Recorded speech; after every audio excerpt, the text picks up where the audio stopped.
This week's Bible study from President of Capitol Ministries, Ralph Drollinger, for the week of October 22nd, 2018, is entitled The Personal and Cultural Benefits of Truthfulness. Our introduction. The Scriptures speak repeatedly of the importance of developing a truth habit, that is, to work at becoming a man or woman who always thinks about and responds truthfully in every situation, even when an answer is not beneficial. Why? The maintenance and sustenance of truthfulness, exclaiming truth as a principle of life and a part of the moral fabric of our national culture, is far more important than any one individual. Notice the following proverb highlighting the extreme importance of truth as a principle. Proverbs 3:3. Do not let kindness and truth leave you. Bind them around your neck, write them on the tablet of your heart. Exodus 34:7 states that the above Hebrew word for kindness, hesed, is a fundamental characteristic of God, who keeps loving kindness for thousands, who forgives iniquity, transgression, and sin. Using the same Hebrew word as in Proverbs 3:3, this Exodus passage underscores the fact that God is literally abounding in kindness, or, similarly translated in other English Bibles, steadfast love. To the point of this week's Bible study, Proverbs 3:3 states that we are to be characterized by truth as well, as it is to be associated with being kind. The Hebrew word for truth is emet. In John 14:6, Jesus states that truth is also an inherent characteristic of God Himself. I am the way and the truth and the life. God expects the same qualities that characterize Him to be manifest in us, such as commensurate with being created in His image. Further, the metaphoric language and picture of Proverbs 3:3, wherein it speaks about the heart of an individual, depicts the visceral and habitual need for the ongoing exhibition of both kindness and truth simultaneously. An introduction to a Bible study on truth necessitates the preceding introduction, the importance and necessity of love and kindness as well. To have truth without love is to be a noisy gong or a clanging cymbal, per 1 Corinthians 13:1. If I speak with the tongues of men and of angels, but do not have love, I have become a noisy gong or a clanging cymbal. Mature in Christ is the believer who possesses both virtues, and poor is the witness of he who states biblical truth without incumbent sensitivities. God is abounding in kindness as well as truthfulness. Truthfulness, what will it demand of you? Having established the foundational need for both kindness and truth coexisting in the soul of man, notice in addition the further proverbial admonition. Proverbs 4:24. Put away from you a deceitful mouth and put devious speech far from you. It follows that deceit and deviousness, in that they are far from God's nature, must be far from ours as well. The idea of devious speech, speech opposite of kind and truthful speech, includes speaking gossip, slander, or harm toward others, which encompasses the idea of the 9th commandment stated in Exodus 20:16, "You shall not bear false witness." Solomon further impresses this idea on his son, Rehoboam, the future public servant of Israel, who will one day be tasked with the leadership of a nation, stating in Proverbs 23, verse 23, "Buy truth and do not sell it. Get wisdom and instruction and understanding." All too often, people do not buy into truth, but instead sell it out in the capital for reasons of political expediency.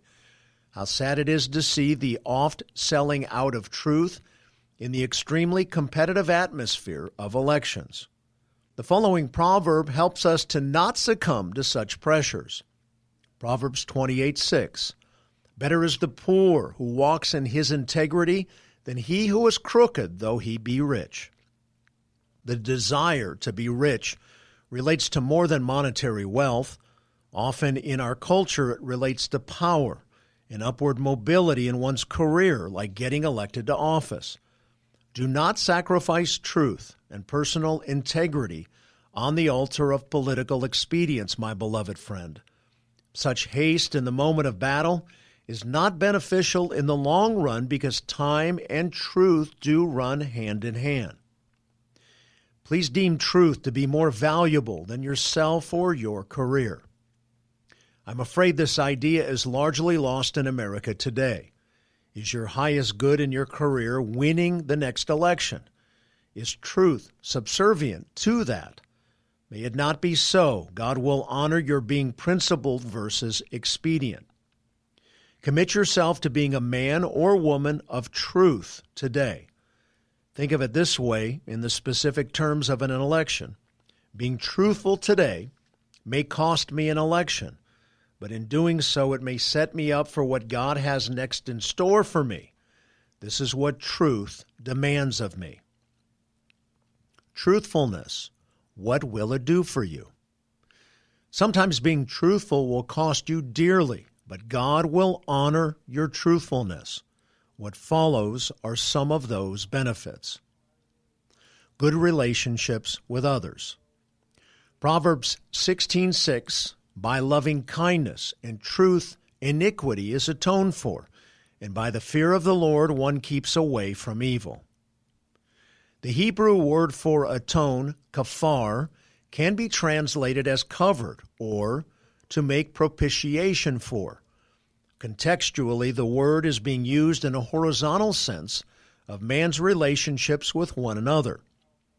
Think of this context as similar to the man-to-man context of Proverbs 10, verse 12. Hatred stirs up strife, but love covers all transgressions. One avoids undue calamity in personal relationships by characteristic and simultaneous speech and actions of the same words used in Proverbs 3:3, loving kindness and truthfulness. It is via a proper fear of the Lord that one is motivated to avoid behaving sinfully, being harsh or lying in interpersonal relationships. Behaving sinfully leads to relational disaster. On the other hand, proportional to your habitual love and truthfulness will be your interpersonal relationship success. Intimacy with God. Proverbs 12:22, lying lips are an abomination to the Lord, but those who deal faithfully are his delight. The Hebrew word for faithfully, imuna, means firmness and steadfastness.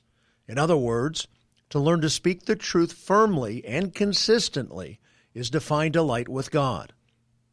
No doubt this demands courage. How firm are you in speaking the truth? Yet do you do it with kindness? What attention and balance this is. Personally, I wish I were much better at this.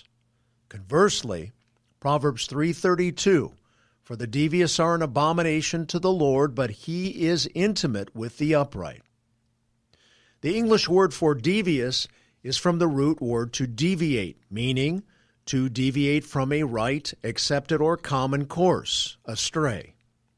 It is an apt English translation for the Hebrew word lose, and could also be translated as twisted. God finds people who turn aside the truth, who twist truth, to be abominable. That's not a good thing. Notice that these aforementioned two proverbs connect lying lips and deviousness, respectively, to not having delight in intimacy with God. If you want to have and sense delight and intimacy with God, it follows that you must be truthful. People in the capital community should be ardent searchers for truth, strongly condemning any and all forms of deviation, if for no other reason than their sense of closeness to God. The ultimate source of truth is the Bible. The Word of God is the historically reliable, final arbitrator as to what is truthful. Again, Jesus not only underscores the treasure of truth, but personifies it in John 14:6, when he states, "I am the way and the truth and the life." One must therefore become a Bible student to develop in truthfulness in order to be increasingly pleasing to God. Remember, there is a judgment day coming for both the believer and unbeliever, wherein everyone will answer for every deviation from truth. Proverbs 14:2, "He who walks in his uprightness fears the Lord, but he who is devious in his ways despises him." Not only does keeping the truth benefit your personal relationships and your intimacy with God, but it builds your sense of personal integrity. Personal integrity. Solomon personifies wisdom in chapter 8 of the book of Proverbs. As he defines her in verses 7 and 8, he states further characteristics of wise people. Proverbs chapter 8, verses 7 through 8 reads, "For my mouth will utter truth, and wickedness is an abomination to my lips. All the utterances of my mouth are in righteousness. There is nothing crooked or perverted in them." The wise person will not only speak truth, he or she will also mentally ponder what is righteous. This is the sign of a mature believer, a disciplined thinking pattern that has trained his or her cerebral faculties through continual and repeated arrest of sinful thoughts and motives. The biblical theology of the mature believer serves to inform him of the existence of his fallen nature within him. Therefore, he forms mental disciplines to not pander to, but rather mortify his fallen nature, knowing that he still possesses a fallen nature, even though Jesus Christ is in the process of sanctifying him. Do you take the care often necessary to mentally arrest your sinful nature and its propensity for evil thinking? The following proverb depicts the need to form this habit. Proverbs 17, verse 20 reads, "He who has a crooked mind finds no good, and he who is perverted in his language falls into evil." Personal integrity is impossible to achieve in a crooked mind, and a crooked mind is the seedbed of perverted language, and both are watershed precursors to falling into evil. Nip things in the bud, and it will be much easier to maintain a sense of personal integrity. Don't let the horse get out of the barn. Again, do not pander to your fallen nature. Starve it instead. Kindness and truth. What the fourth attribute, truthfulness, will do for you is this. You will receive kindness and truth. By keeping those virtues, you will receive those virtues. What goes around comes around. For sure, attitudinal premeditation is a determinative aspect of relational success or failure. Deciding beforehand to do another good or evil is the thought in the following proverb. Proverbs 14:22. "Will they not go astray who devise evil? But kindness and truth will be to those who devise good." Kindness and truth accrue to the one who premeditates to devise good to another.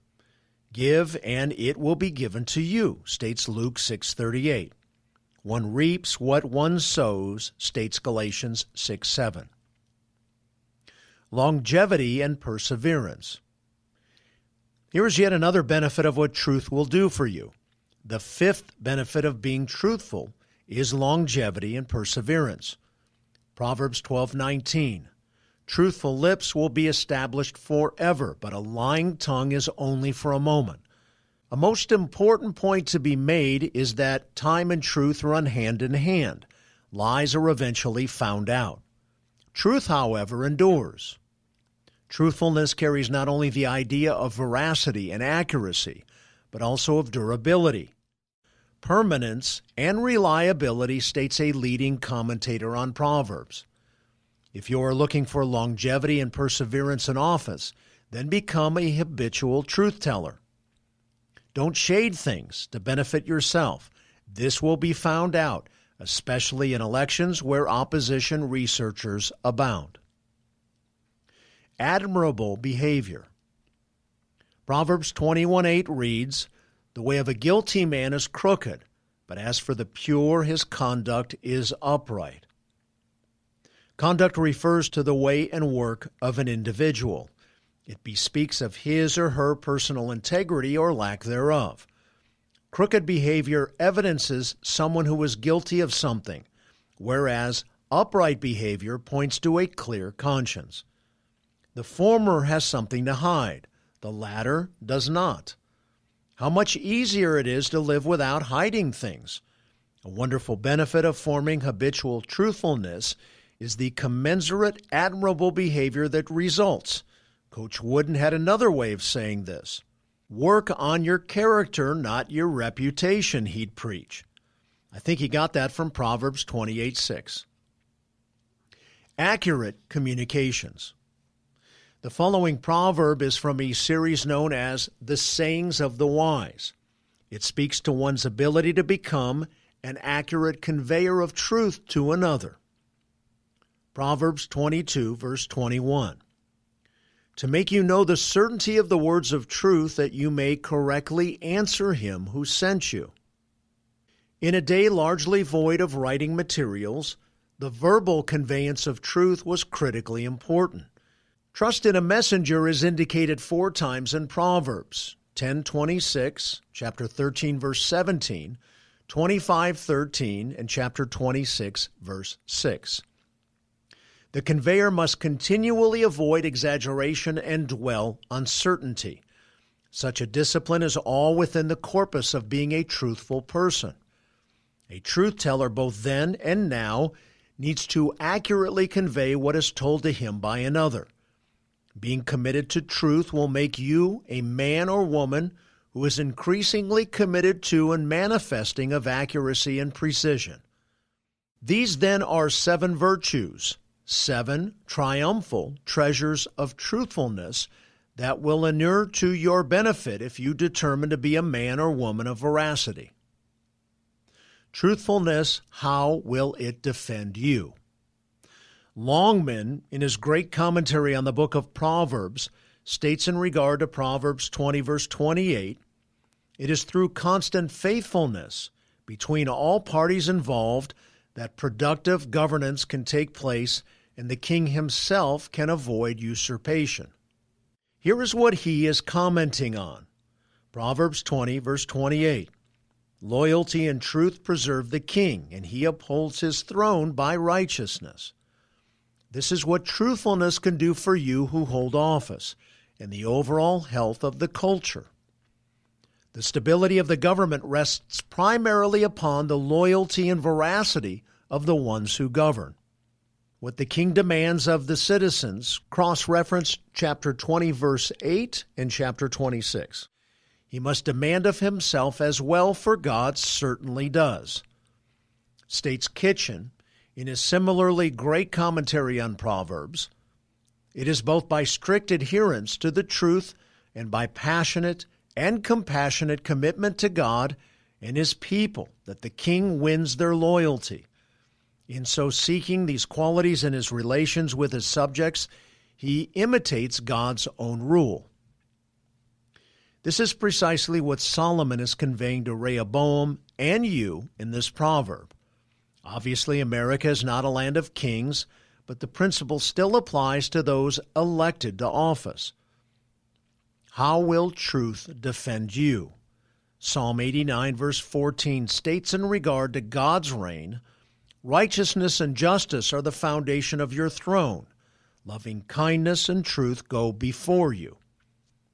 Such is the standard that all in governance should aspire to. Such passion for truth preserves the office holder. Notice the same principle of longevity resulting from truth-telling in the following proverb. Proverbs 21:28. A false witness will perish, but the man who listens to the truth will speak forever. Various other proverbs contain principles that promote the upholding, establishment, and longevity of one's desirous of remaining in public office. and one of those is this one pertaining to being truthful at all times. Digressing from the virtue of truthfulness being a preservative to holding office, notice the repetition of the idea of establishment, kun, meaning to be firm, that runs throughout the following Proverbs. In fact, the word for established is used 25 times in the Old Testament regarding the establishment of a dynasty. What are 4 additional keys to being established in office according to the book of Proverbs? Number 1, be just with the powerless. How a leader treats one who cannot pad his pocket, gain his attention, or jeopardize his agenda speaks volumes about his or her character. When God finds a person who is just and truthful with the powerless, he promises him security. Proverbs 29:14, if a king judges the poor with truth, his throne will be established forever. Not only does being just with the powerless promote personal security, but it stabilizes the land. Proverbs 29:4 states, the king gives stability to the land by justice, but a man who takes bribes overthrows it. Number 2, detest wickedness. If God sets rulers in their place, and he does per Romans 13:1, then here is an additional insight into how one maintains his pleasure in his appointment. Proverbs 16:12. It is an abomination for kings to commit wicked acts, for a throne is established on righteousness. In principle, to choose the way of righteousness is to choose the way of lasting in office.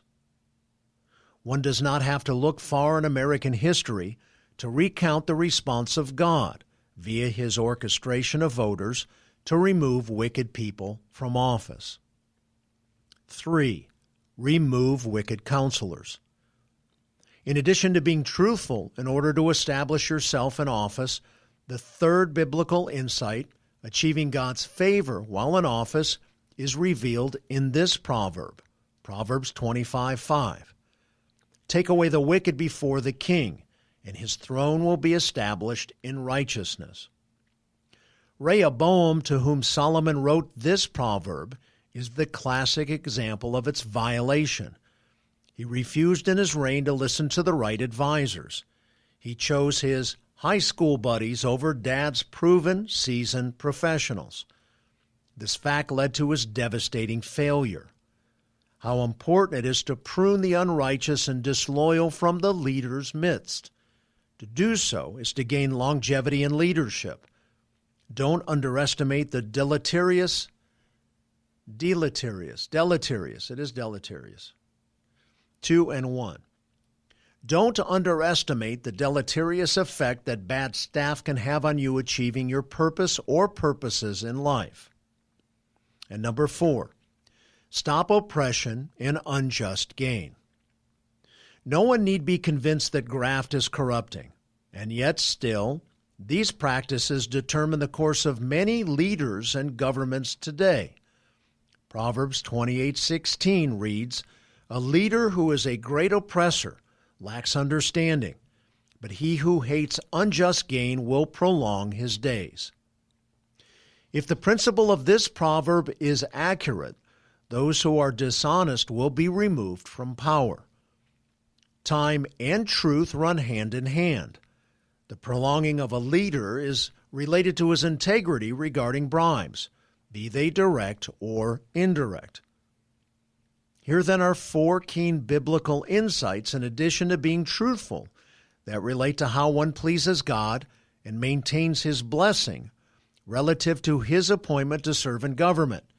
In addition to being truthful, be just with the powerless, detest wickedness, remove wicked counselors, and stop oppression and unjust gains. God will honor and establish those office holders who keep these additional 4 virtues in view. Our conclusion. Truthfulness is part of God's very nature. Jesus will manifest a perfectly truthful governance when he returns to rule the world. And even though we presently live in a fallen world, All leaders should be motivated by the fear of God and the benefits listed herein to discipline themselves to truthful thinking, speech, and behavior. The following closing proverb is fitting. Proverbs 30, verses 7 through 8 reads, "Two things I ask of you. Do not refuse me before I die. Keep deception and lies far from me. Give me neither poverty nor riches. Feed me with the food that is my portion." All of us can easily be deceived. We often think we're smarter than we are. We can be unaware of the craft or trickery of others. Herein Solomon prays that God would protect him from himself, that he would not be void of the truth. May such be the case and prayer of you and me, and may the virtue of truth remain a vital aspect in American culture. This concludes our Bible study. May God bless you deeply. As I always share, thank you for all you do on the Hill and in our great country. This is Frank Sontag.